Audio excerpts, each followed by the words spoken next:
Et justement, un exemple d'avancée en matière de défense de l'environnement, ces nouvelles méthodes de culture. Certains agriculteurs ont trouvé le moyen d'améliorer leur récolte tout en réduisant l'utilisation d'engrais et la consommation d'énergie. On ne laboure plus et on protège le sol. C'est ce que l'on appelle l'agriculture de conservation, comme nous le montre ce reportage dans la Sarthe de Corinne Lalo et Yves Le Bacon.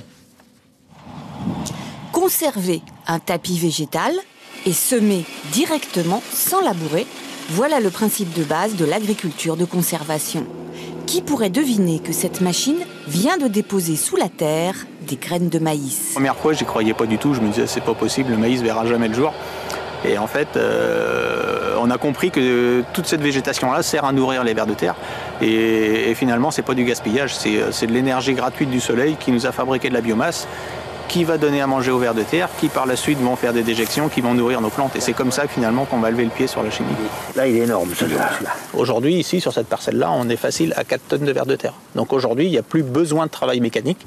Ce sont les vers de terre qui font le travail mécanique. Avant, je ne savais pas qu'ils étaient importants. Donc je ne me rendais pas compte que j'assassinais mes vers de terre, c'est évident. Maintenant que je sais, je serais condamnable si je continuais de labourer.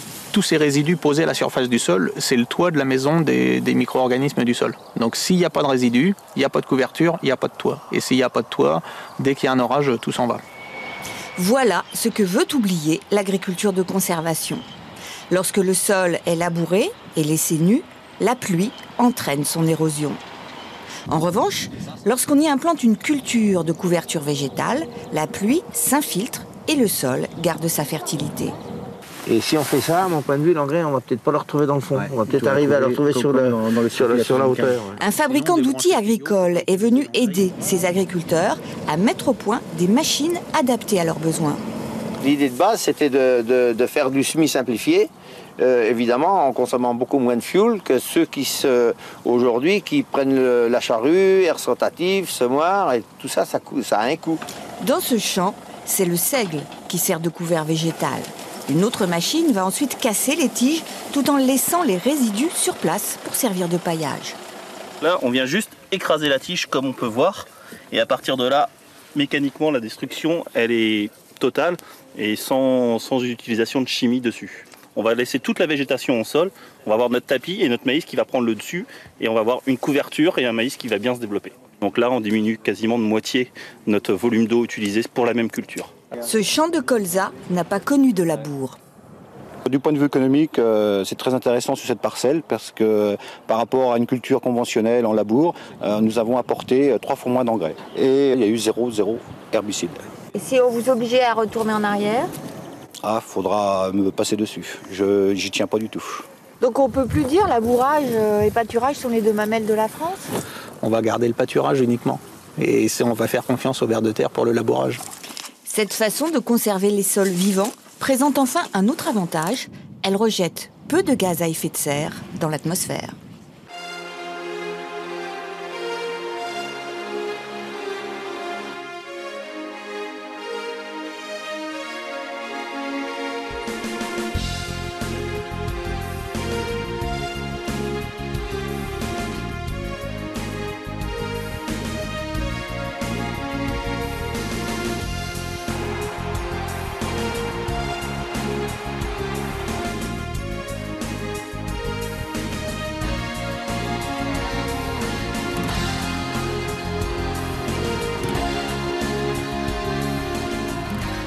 Un sol vivant.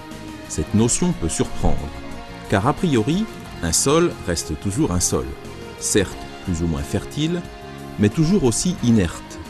Et pourtant, à la différence de la plupart des sols exploités en agriculture, les sols vivants se caractérisent par l'intense activité biologique qu'ils abritent. Bactéries en tout genre, champignons variés, racines végétales, insectes divers et leurs larves, mollusques, vers de terre de plusieurs espèces, etc., etc. L'ensemble de ces organismes naturellement présents dans les sols non perturbés par l'homme constitue un écosystème parfait, en équilibre dynamique, qui organise le sol selon une structure idéalement poreuse mais solide et donc très portante, filtrante, aérée et qui fait fonctionner efficacement le sol. Ces sols vivants se trouvent, par exemple, dans les forêts ou prairies permanentes, là où les outils de travail profond du sol ne vont jamais, car l'action de ces derniers détruit cet écosystème et donc une grande partie de l'activité biologique qui en résultait. Ces agriculteurs, non bio, encore très peu nombreux en France, ont ainsi adapté des techniques de production végétale simples, donc à la portée de tous, favorisant toute la vie du sol et qui constituent ce que l'on appelle l'agriculture de conservation, sous-entendu conservation à long terme du potentiel agronomique des sols. Ce mode de production a été mis au point et largement éprouvé, notamment aux USA, Canada, Argentine, où il est appliqué avec succès sur des millions d'hectares très compétitifs. Au Brésil, où des régions entières sont ainsi valorisées depuis de nombreuses années, l'impact très favorable des sols vivants sur l'environnement a été confirmé à grande échelle. En France, la valorisation de sols vivants peut prendre deux formes: les techniques culturales simplifiées, TCS, ou le semi-direct, SD. L'ensemble constitue ce que l'on appelle les techniques sans labour. Mais il s'agit plus précisément de techniques sur sol vivant, car quand le labour est remplacé par un travail profond avec tout autre outil, cela revient à peu près au même. La structure naturelle idéale du sol vivant est détruite, ainsi qu'une grande partie de la flore et de la faune qui vont avec. Un sol vivant n'est jamais travaillé en profondeur par les outils de l'agriculteur, mais il l'est beaucoup plus et beaucoup mieux par les racines des cultures et couverts végétaux et par les vers de terre, qui y sont très nombreux et actifs, à condition qu'ils puissent se nourrir de résidus de végétaux morts laissés à la surface du sol. C'est un des rôles des couverts végétaux, un autre pilier de l'agriculture de conservation: fournir, après destruction sans enfouissement, l'alimentation permettant la multiplication et la pleine activité de travail du sol des vers de terre. On comprend facilement pourquoi ils sont beaucoup plus rares dans les sols travaillés où les résidus végétaux sont enfouis. Non seulement on leur a enlevé le gîte en détruisant leur habitat, mais en plus on leur enlève le couvert en enfouissant les résidus végétaux morts, leurs ressources alimentaires. Très banal à première vue, ces cultures pourront pourtant étonner plus d'un agriculteur, car elles se sont développées sur un sol qui n'a jamais été labouré ni travaillé en profondeur depuis 5, 10, 15, voire 20 ans. Difficile à croire dans un premier temps, mais force est de constater sur le terrain que non seulement c'est techniquement possible, mais aussi et surtout c'est économiquement très performant, réduit considérablement le temps de travail, ainsi que les pollutions d'eau par l'azote, le phosphore et les pesticides.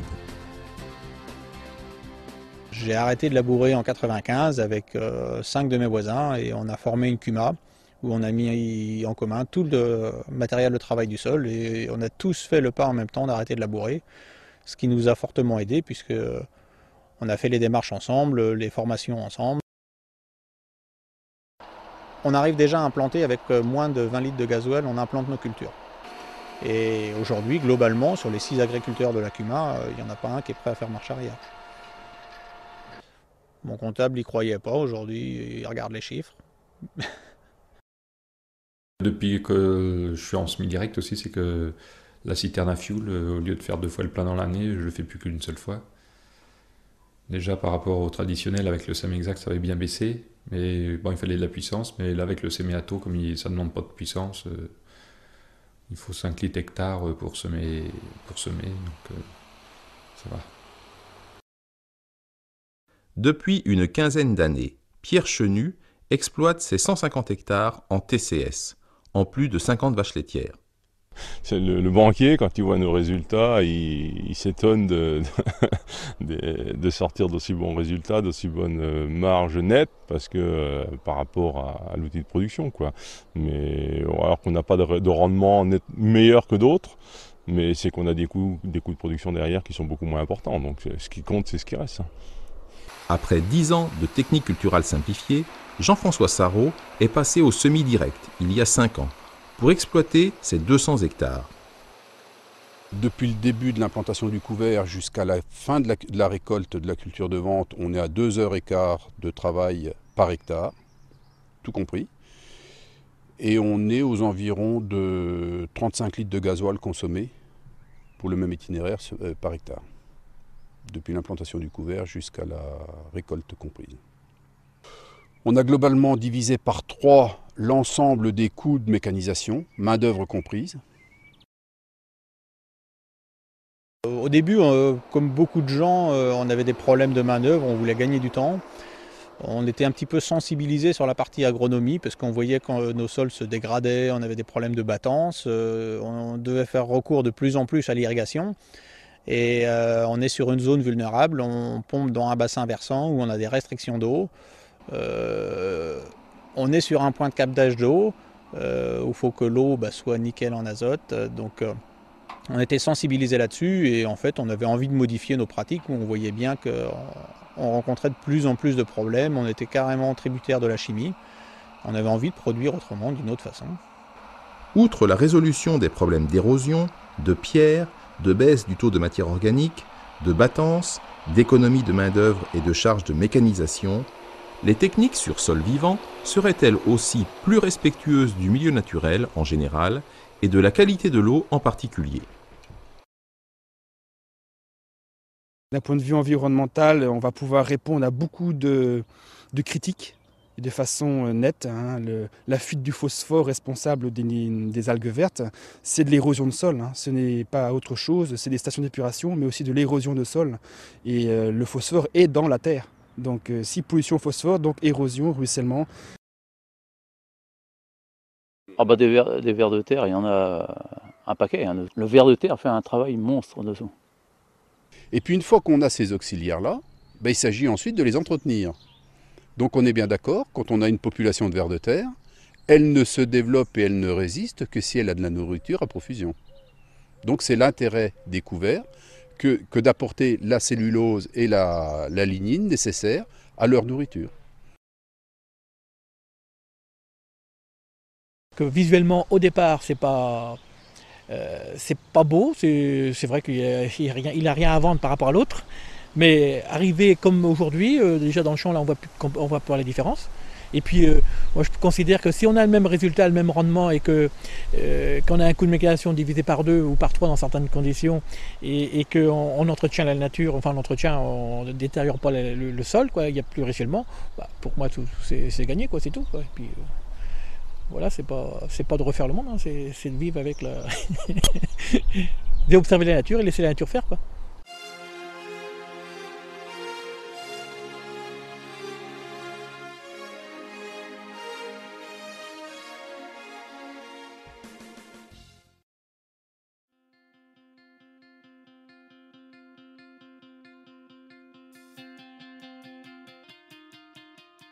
On a un potentiel du sol ici qui n'est pas valorisé à 100%.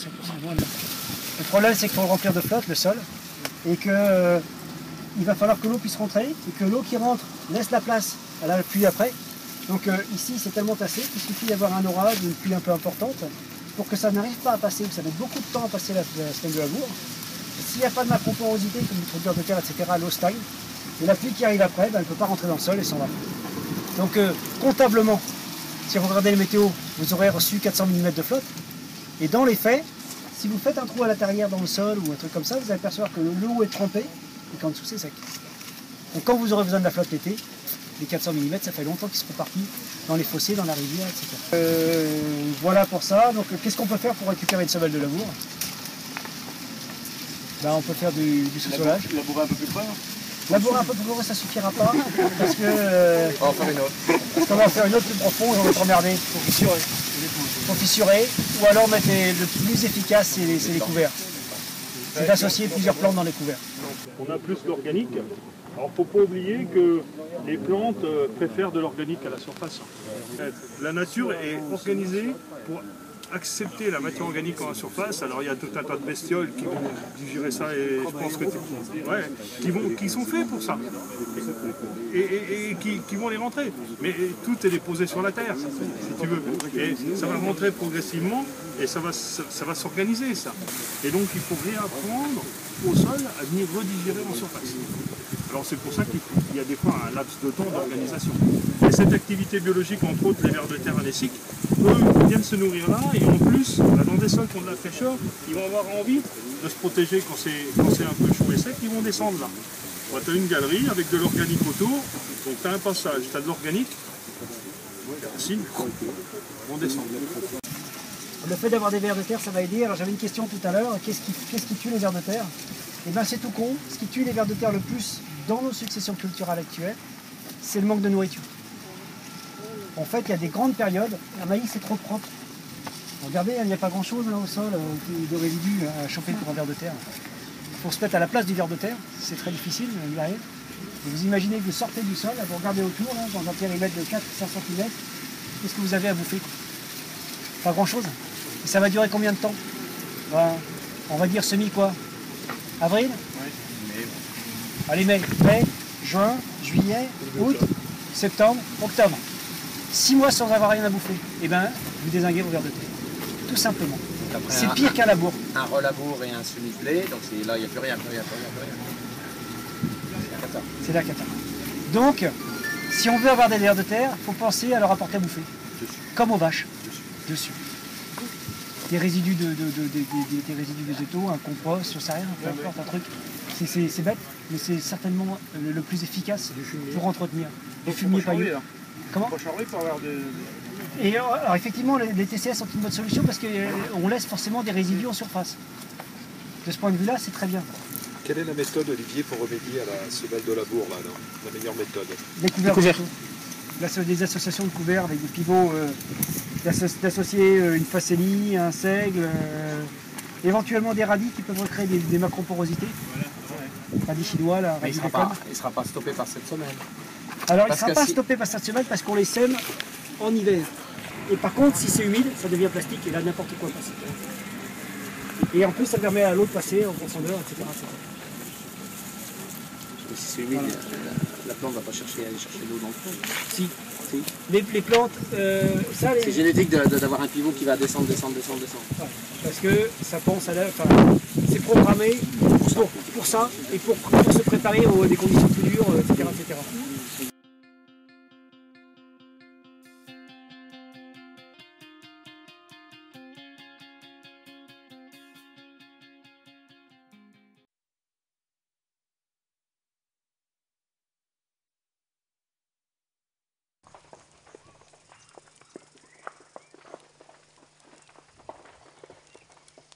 Traditionnellement, au Laos, les agriculteurs brûlent les parcelles.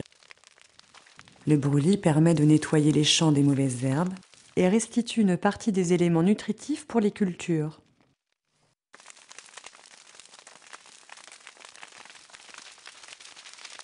Pour répondre à la forte demande des marchés extérieurs, l'agriculture s'est intensifiée par la mécanisation et le recours aux intrants chimiques.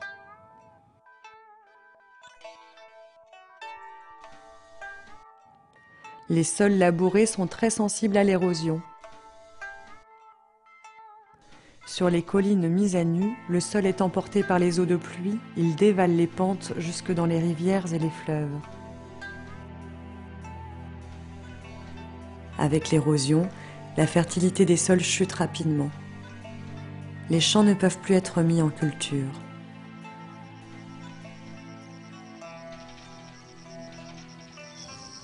En aval, les diguettes, les casiers rizicoles, les ponts et les routes sont endommagés.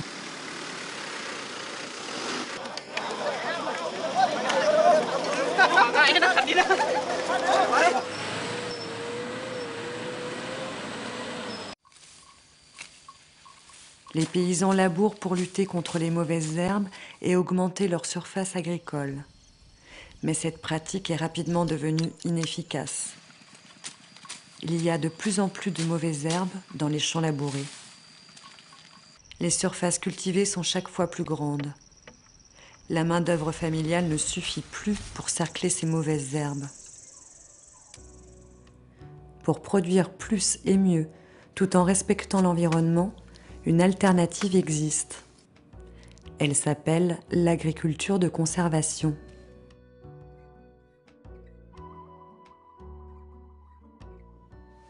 อยู่ในหลักการเทคนิคนิเวศกสิกรรมนี้ที่พวกเขาได้จัดตั้งปฏิบัติผ่านมามีอยู่3หลักการใหญ่ที่สำคัญเนาะหนึ่งมานี่ก็ต้องมีบรรดาพืชคลุมดินหรือว่าบรรดาเศษพืชปกคลุมนาดินอยู่ตลอดเวลา2มาแม่นว่าบ่มีการไถแล้วก็บ่มีการจูดและ3มาแล้วแม่นว่าเฮาจะมีการปลูกพืชหลายชนิดหรือว่าปลูกพืชหมุนเวียนสลับกับพืชตระกูลทั่วเนาะโดยเฉพาะอยู่ในปัจจุบันนี้อยู่แขวงสัญญบุรีนี่ก็ถือว่าปลูกสาลีนี้อยู่ตลอดเนาะสาลีอย่างเดียวนั่นก็หมายความว่าก็จะบ่มีการปรับปรุงนาดินการปรับปรุงดินให้ดีขึ้นมาได้จังซั่นเราจะค่อยมีการปลูกพืชหลายชนิดแล้วก็มีการปลูกสลับกับพวกพืชตระกูลทั่วเพื่อปรับปรุงดินเพื่อสร้างความอุดมสมบูรณ์ขึ้นให้แก่ดินแต่กี้ให้โอ้ยหญ้าเห็ดหลายกว่านี้หญ้าเห็ดน่ะหญ้าเห็ดเนี่ยแล้วมันนี่มาใส่มะขวานี่เราบ่มีลายปานใดเนี่ยแล้วบนอันหลานมะขวานี่มันท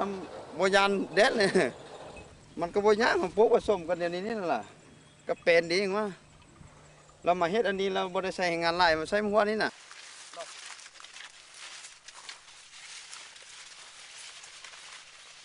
เทคนิคนิเวศกสิกรรมนี่มาจากไสแท้หรือว่าเป็นอะไรแท้เนาะเทคนิคนิเวศกสิกรรมนี่แม่นเทคนิคนึงที่ถอดแบบมาจากระบบของป่าเนาะบรรดาเศษพืชเก่าของปีกายนี่เนาะโดยเฉพาะก็เบิ่งว่าคุณภาพหรือว่าลักษณะการคุมของบรรดาเศษพืชที่มีอยู่ในนี้ของปีกายนี่ว่ามันดีขึ้นได้เนาะดีคือว่าหญ้าจะบ่เกิดขึ้นอยู่ในเขตนี้เนาะจะว่าโดยการปกคุมของบรรดาเศษนี้แต่ว่าเฮามาเบิ่งบัดนี้อยู่ในพื้นดินนี้ในสีดำนี่ก็เป็นการที่ว่ากำลังจะเน่าเปื่อยจะกลับกลายมาเป็นเฮ็ดให้ดินนี้เป็นสีดำหรือว่าจะสร้างบรรดาธาตุออร์แกนิกแมตเตอร์อยู่ในดินเนาะหรือว่าองค์ธาตุอยู่ในดินนี้แล้วมาเบิ่งเข้าไปลึกๆอีกตืมเวียกของสิ่งที่มีชีวิตอยู่ในดินนี่เนาะจะเป็นพวกขนาดใหญ่เนาะที่เราเห็นอยู่ในนี้ก็เป็นพวกหอยขี้เดือนบ่สิเป็นแมงไม้สิ่งที่มีชีวิตน้อยๆนี้แล้วก็ขั้นท่าว่าเป็นก้อนขึ้นในนี่ในเมื่อเวลามีฝนตกลงมานี่การเสริมล่างนี่ก็ Les techniques de semis direct ont été initialement développées en zone subtropicale par des agriculteurs brésiliens de l'État du Paraná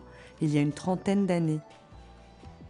Dans les années 90, Lucien Segui et Serge Bouzinac, chercheurs agronomes, ont transposé ces techniques dans d'autres milieux au Brésil sous des conditions tropicales, chaudes, humides ou sèches.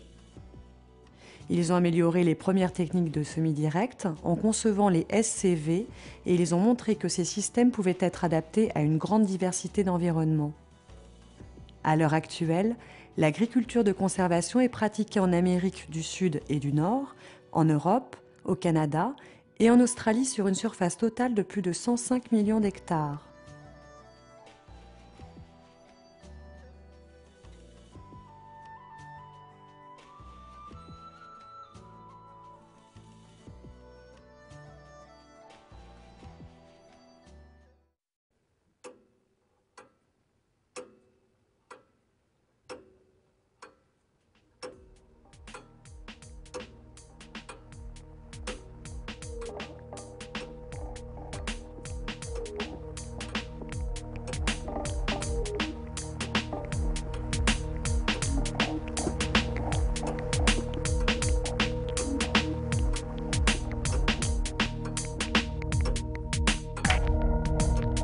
Commence avec le soleil et l'apparition des plantes à fleurs.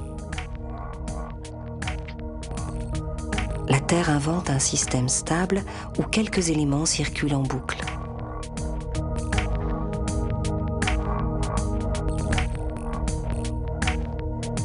Oxygène, hydrogène, carbone, azote.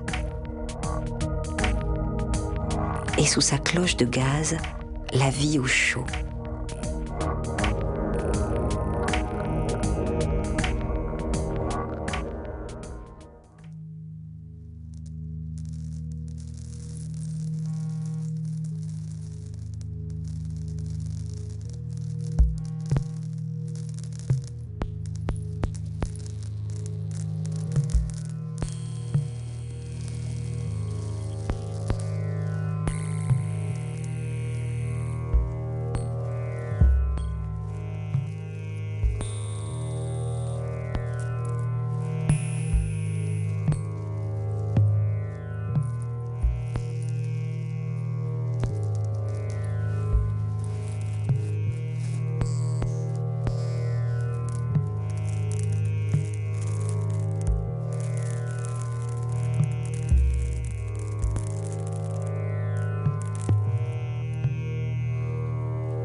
Les plantes produisent de la matière organique, les feuilles tombent,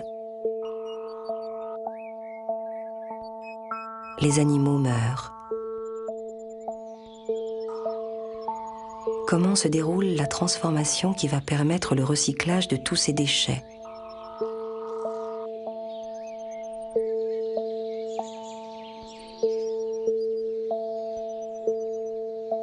Car il faut bien que les plantes puisent leur nourriture de quelque part, de même qu'elles trouvent dans l'atmosphère les éléments pour leur respiration.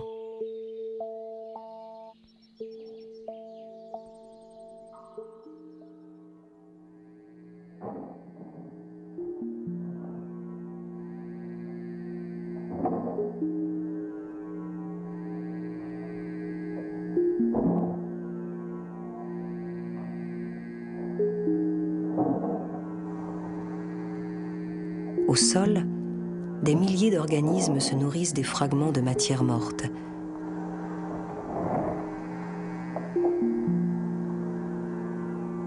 La décomposition est la spécialité de certains.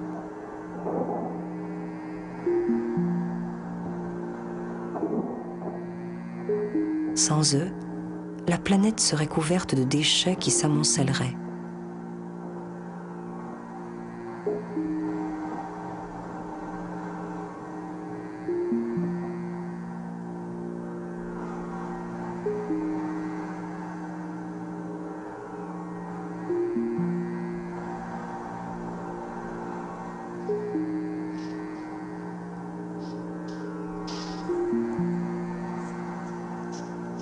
La Terre n'est pas qu'une matière inerte.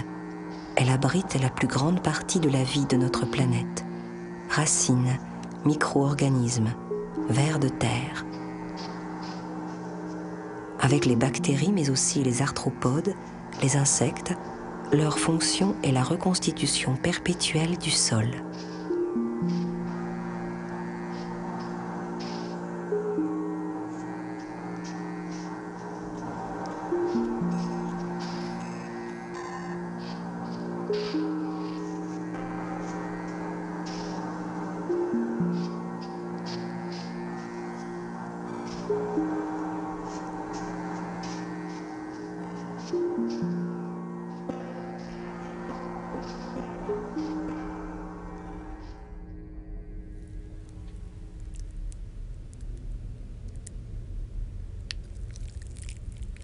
Les vers de terre constituent à eux seuls 70% de la masse totale de tous les animaux terrestres, hommes compris.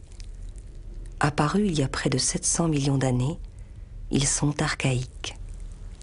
C'est un annélidé de la famille des lombriciens. Il en existe plus de 4000 espèces, de quelques centimètres à plus de 3 mètres en Australie. On en trouve partout sur la surface du globe, excepté dans les régions polaires et les déserts. C'est un hermaphrodite qui pond des œufs et peut vivre jusqu'à 6 ans. Il respire par la peau, n'a pas d'yeux, mais est sensible à la lumière. Son ouïe très fine lui permet d'entendre arriver ses prédateurs. Il est constitué de 120 anneaux. Des pattes appelées soies lui servent à s'accrocher pour avancer. Il est muni d'une bouche et d'un anus reliés par un tube digestif. Pour creuser ses galeries, il avale progressivement la terre devant lui, l'équivalent de son poids par jour. Elle transite dans son tube digestif et se mélange aux débris de matière organique. En déposant ses déjections à la surface du sol ou dans ses galeries, il approvisionne les racines en minéraux et renouvelle la couche d'humus. En 10 ans, le sol d'une prairie sera entièrement passé par les intestins des lombrics qui l'habitent, aéré, mélangé, enrichi depuis les horizons profonds.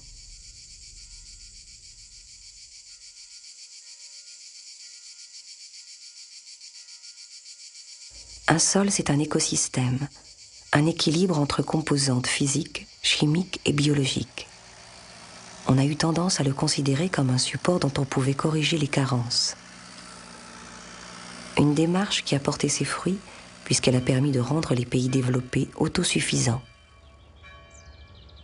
Aujourd'hui, nos préoccupations sont toujours de nous nourrir, mais aussi de limiter les effets de notre action sur la planète. Ainsi, un sol sans vers de terre, c'est un sol qui ne se reconstitue pas. On peut le supplémenter en produits chimiques, mais les réserves d'humus s'appauvrissent, l'activité biologique ralentit. En les nourrissant d'engrais, on ne donne à la terre que des matières minérales, comme si nous ne nous alimentions que de vitamines.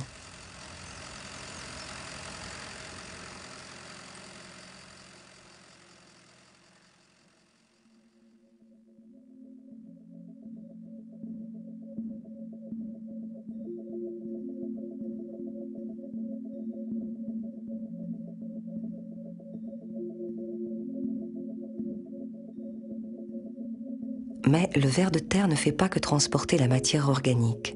Il creuse des galeries qui permettent le passage de l'eau, l'aération de la terre et la circulation des racines.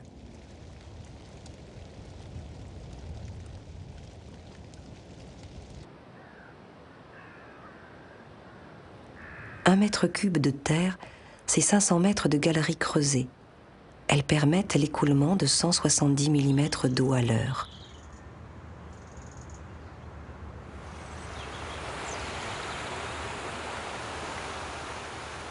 Les inondations que l'on connaît dans le Midi, par exemple, sont souvent dues à la diminution des populations de vers de terre. Dans les vignes en particulier, car on y utilise du cuivre toxique pour eux. C'est tout un système de canalisation naturelle qui disparaît. Le sol est comme bétonné, l'eau ruisselle, la terre s'érode.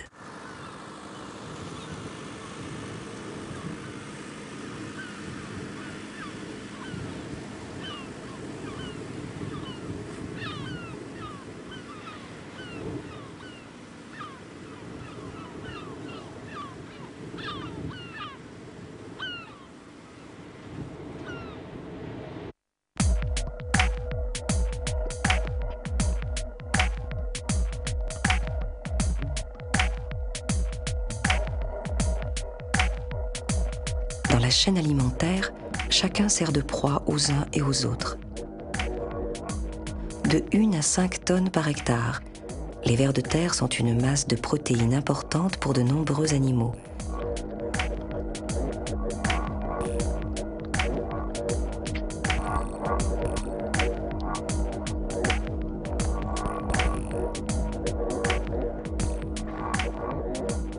Bécasses, mouettes, blaireaux, taupes, hérissons, sangliers, c'est un gigantesque réservoir de protéines pour plus de 200 espèces.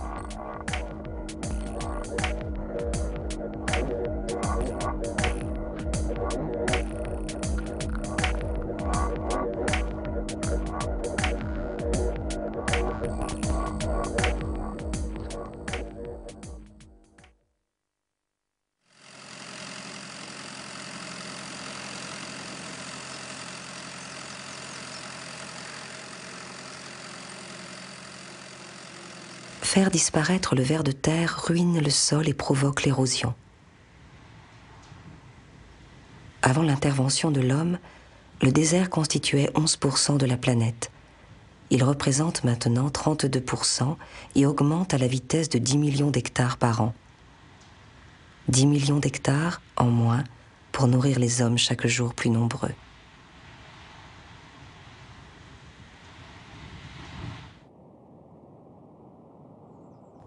Un sol qui s'érode, c'est de la terre qui quitte une parcelle. Elle n'y rentrera plus jamais. Elle ne se renouvellera pas à l'échelle des générations humaines. Victime des labours profonds et des traitements chimiques, le nombre des vers de terre en sol cultivé est passé de 250 au mètre carré à près de 50 en quelques décennies. Comment trouver l'adéquation qui nous permettra de nous satisfaire tout en préservant l'équilibre biologique? Un équilibre sans lequel le cycle ingénieux que la Terre nous propose depuis des milliers d'années risquerait de ne plus tourner.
Le paillage est l'une des solutions alternatives au désherbage chimique. Il consiste à couvrir le sol afin d'éviter la pousse des herbes indésirables. Par ailleurs, il préserve des agressions et des conditions climatiques et favorise la vie du sol.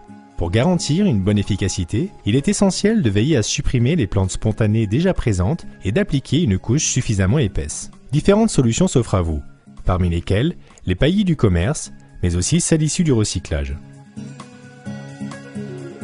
Privilégiez les matériaux issus de votre jardin et évitez ainsi un trajet en déchetterie. Les tontes d'herbes séchées peuvent être étalées dans les rangs de culture ou à leurs pieds. De la même façon, la paille jouera différents rôles complémentaires à celui d'empêcher la pousse des adventices. Quand on met de la paille sur le sol, on le protège en été contre la chaleur, ça évite de faire une croûte dessus, et en hiver, ça l'évite de geler en partie, et donc ça protège le sol. Et donc au printemps, on n'a pas besoin ni en automne, ni au printemps, on a besoin de bêcher. Ceci dit, ce paillage, il est utile notamment en été, parce qu'on le met au pied des plantes, et donc il empêche l'évaporation. Il faut savoir que quand on arrose, beaucoup d'eau part en évaporation et très peu dans la plante. Le fait de mettre du paillage, eh bien, ça empêche cette évaporation, et donc l'eau reste dans le sol reste toujours humide, la terre toujours friable, et les plantes ont toujours suffisamment d'humidité pour pousser. Il évite donc un arrosage excessif, et d'un autre côté aussi, donc c'est une fumure qui apporte de l'engrais aux plantes. Durant l'hiver, le paillage protégera les micro-organismes, vers de terre et autres insectes. En se dégradant, il apportera également des éléments nutritifs aux plantes. Dès le printemps, un simple ratissage retirera le surplus de paillis et laissera votre sol prêt à accueillir vos plantations. Vous pouvez également recycler les feuilles mortes d'arbres et d'arbustes en prenant soin d'éviter les feuilles de noyer et les feuilles malades de fruitiers ou de rosiers. Bien plus qu'un simple paillage, le bois raméal fragmenté, BRF, a aussi les qualités d'un amendement. Il enrichit le sol en éléments nutritifs, lutte contre l'érosion en stimulant la vie du sol et améliore sa structure. À l'automne, broyez les déchets de taille d'arbres et d'arbustes d'un diamètre inférieur à 7 cm.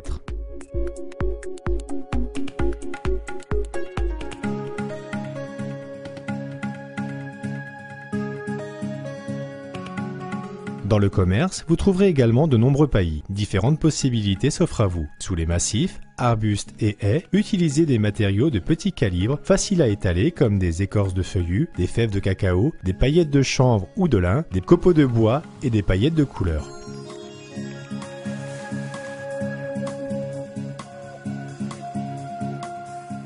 Dans les jardinières et bacs à fleurs, vous pouvez également utiliser de la vermiculite ou des billes d'argile. Vous pouvez aussi varier les matières et aménager des espaces avec du paillage minéral. D'autres possibilités existent afin de prévenir de la pousse des herbes indésirables, notamment dans le potager, en protégeant vos salades à l'aide d'un film plastique biodégradable. Dans le même but de faire de l'ombre à nos herbes folles, les plantes couvre-sol formeront un tapis dense et prendront la place de la végétation spontanée. Demandant peu de soins, elles peuvent être implantées au pied des arbres ou sur les talus pentus. Elles favorisent la présence d'insectes et de mammifères utiles au jardin. La variété des espèces adaptées au climat, au type de sol et à l'ensoleillement permet également une floraison étalée tout au long de la saison. Vos jardineries vous conseillent? N'hésitez pas. Retrouvez les fiches Conseils pour jardiner au naturel auprès des jardineries engagées dans cette démarche, ainsi que de nombreux conseils sur le site d'Émission Eau.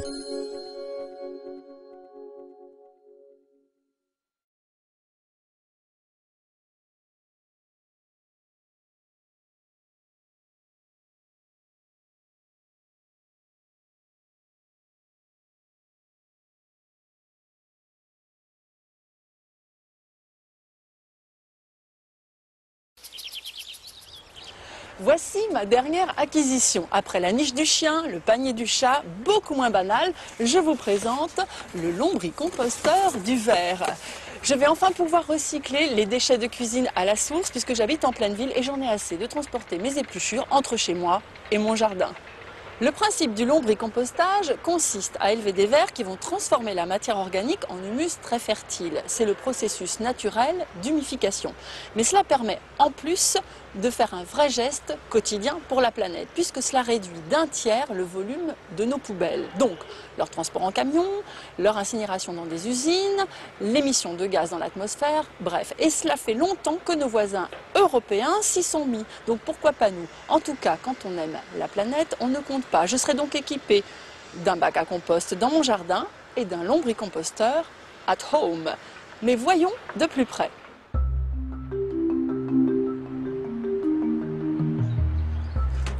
Cette ingénieuse maison à verre est une véritable petite usine. Elle est en PVC noir puisque les lombrics vivent dans l'obscurité. On a un réceptacle avec un robinet et puis 3 étages d'habitation. Ces 3 plateaux vont permettre aux vers de travailler. Ils sont perforés pour qu'ils puissent passer d'un plateau à l'autre. On a un toit couvercle et le kit est vraiment complet puisqu'il y a même les locataires. Ce sont les vers que j'ai reçus ce matin dans le colis. Et il faut vite les installer.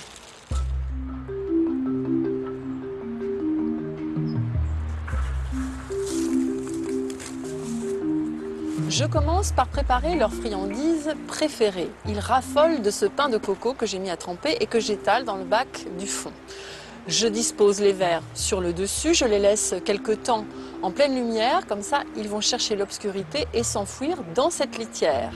Je peux enfin recouvrir de nourriture, il faut quand même qu'ils travaillent. Je ne mets pas plus de 2 cm d'épluchure.